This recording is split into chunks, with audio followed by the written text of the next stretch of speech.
قرآن مجید کی سورہ ہود میں حضرت صالح علیہ السلام کی قوم کا ایک عبرت ناک قصہ بیان کیا گیا ہے۔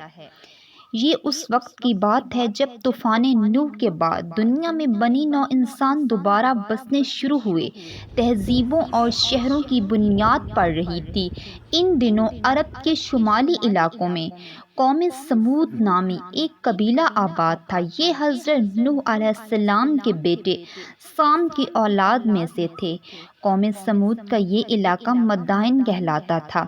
یہ علاقہ بہت سرسبز و شاداب تھا۔ یہاں کے لوگ بہت طاقتور تھے۔ یہ پہاڑ سے پتھر نکال کر بڑی بڑی عمارتیں بناتے۔ ان لوگوں کے اس فن نے ان کو تکبر میں مبتلا کر دیا۔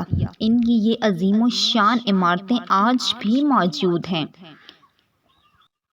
قوم سمود کے علاقے سے حق اور انصاف ختم ہو رہا تھا۔ یہ لوگ بے حیائی اور فحاشی میں پڑ گئے۔ یہ لوگ سب سے بڑے گناہ یعنی شرک میں بھی مبتلا ہو گئے۔ انہوں نے پتھروں سے بت بنا کر ان کی پوجا شروع کر دی۔ اس سرکش قوم کی ہدایت کے لیے اللہ نے حضرت صالح کو اپنا پیغمبر بنا کر بھیجا، جو خود قوم سمود سے تعلق رکھتے تھے اور ایک نیک صفت انسان تھے۔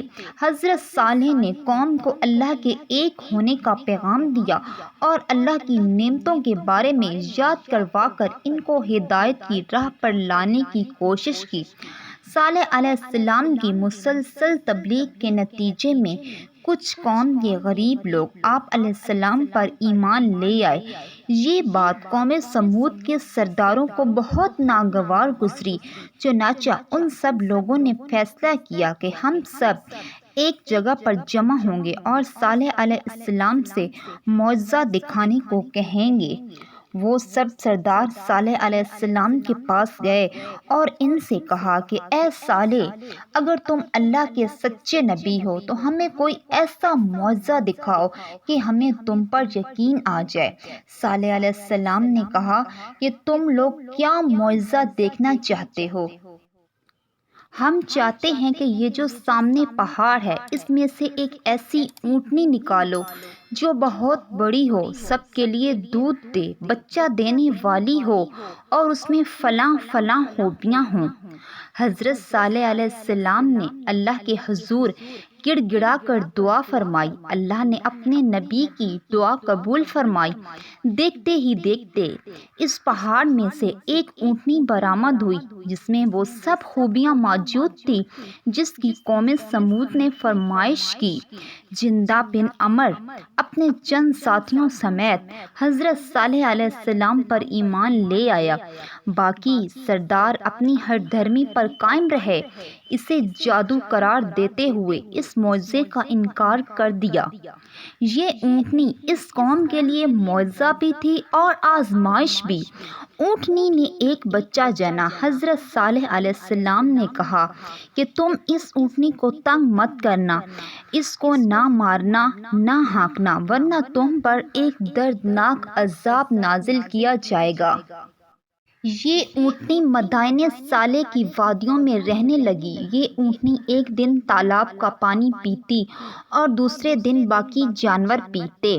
جس دن یہ اونٹنی پانی پیتی اس دن اس کا دودھ دوہا جاتا اور وہ سب قبیلے پر کافی ہو جاتا۔ چند دن تو قوم سمود نے اس تکلیف کو برداشت کیا، لیکن پھر قبیلے کے سرداروں نے فیصلہ کیا کہ اس اونٹنی کو قتل کیا جائے۔ قوم سمود میں ایک بہت خوبصورت عورت تھی اور اس کے پاس بہت زیادہ دولت تھی۔ اس کی خوبصورت بیٹیاں تھیں۔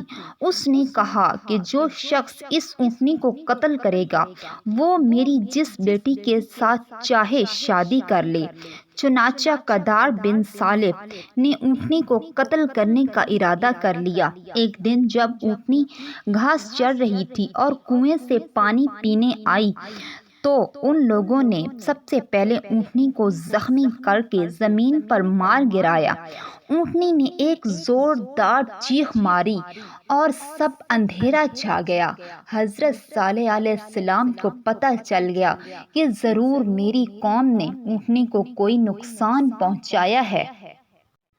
اونٹنی زخموں کی تاب نہ لا سکی اور ہلاک ہو گئی، اور پھر اس کا بچہ چیختا ہوا اسی پہاڑ کی جانب دوڑتا گیا جہاں سے اس کی ماں نکلی تھی۔ ان لوگوں نے اس بچے کا پیچھا کرنا بھی شروع کر دیا، لیکن دیکھتے ہی دیکھتے اونٹنی کا بچہ اسی پہاڑ میں غائب ہو گیا جہاں سے اس کی ماں نکلی تھی۔ حضرت صالح علیہ السلام کو اونٹنی کے ہلاک ہونے کی خبر دی گئی، جو کہ وہ پہلے بھی سمجھ چکے تھے۔ حضرت صالح علیہ السلام نے اپنی قوم سے کہا کہ تم لوگ 3 دن کے اندر تباہ و برباد ہو جاؤ گے۔ صالح علیہ السلام کی قوم کے اس کام پر عذاب خداوندی کا نزول ہوا۔ پہلے ایک خوفناک طوفان آیا، اس کے بعد شدید زلزلہ آیا، سب کچھ تباہ و برباد ہو گیا، کچھ بھی باقی نہ رہا۔ صالح علیہ السلام نے ان سے منہ پھیر لیا اور ایک دوسری بستی میں جا کر آباد ہو گئے۔ حضرت ابن عمر سے روایت ہے کہ 9 ہجری میں آپ صلی اللہ علیہ وآلہ وسلم غزوہ تبوک کے موقع پر جاتے ہوئے جب وادی سمود سے گزرے تو آپ صلی اللہ علیہ وآلہ وسلم نے صحابہ کرام سے فرمایا کہ اس اجڑی ہوئی بستی سے جلدی گزرو، اور اگر پانی کی ضرورت ہو تو صرف اس کنویں کا پانی استعمال کرنا جس کا پانی حضرت صالح علیہ السلام کی اونٹنی کرتی تھی۔ تو پھر نبی کریم صلی اللہ علیہ وآلہ وسلم نے فرمایا کہ تم لوگ قوم سمود کی عمارتوں کے پاس مت جانا، مجھے خوف ہے کہ کہیں تم پر بھی وہی عذاب نہ دیا جائے جو اس قوم پر دیا گیا، لہٰذا اس علاقے سے جلدی گزرو۔